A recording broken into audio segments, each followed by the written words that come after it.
it is simply not always possible for composers, especially students, to have access to larger ensembles, to read and record their music.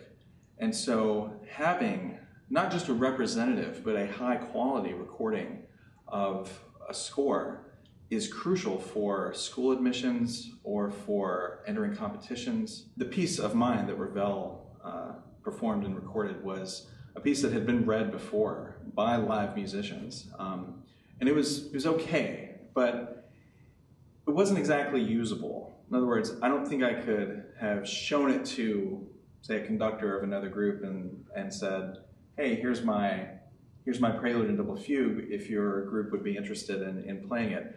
It didn't seem like it would have been putting my best foot forward. Then I took the piece to Ravel Virtual Studios and was able to get a recording that in my opinion, far exceeded the reading experience that I had.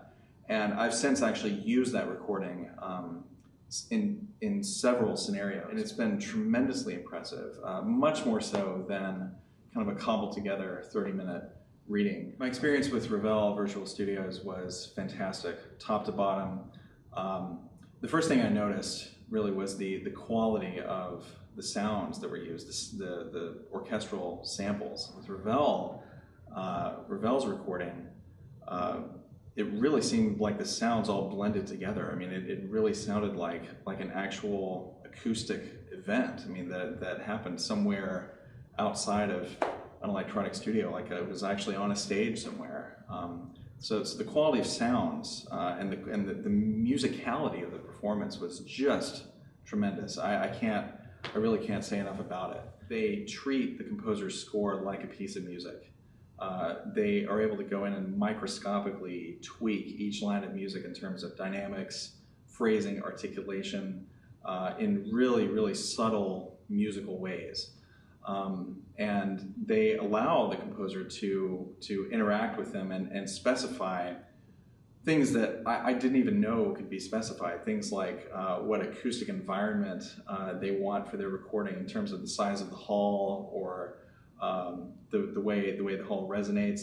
I mean, you can even get down to specifying which side of the virtual stage you want your instruments on, how deep, how close, how far away from the virtual microphone, I guess.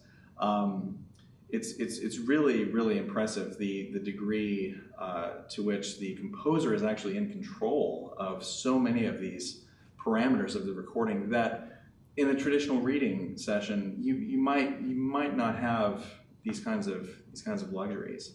And so I guess to sum it up, there's kind of a coolness factor involved with Ravel Virtual Studios that you might not always get in a more traditional reading situation. I was also very impressed with the speed with which Ravel was able to turn my finale score into an actual recording. In my case, it was just a couple of days before I had a really superior recording in hand. All of my correspondence with Ravel was very professional, and they were extremely easy to work with, and I would wholeheartedly recommend them to anybody.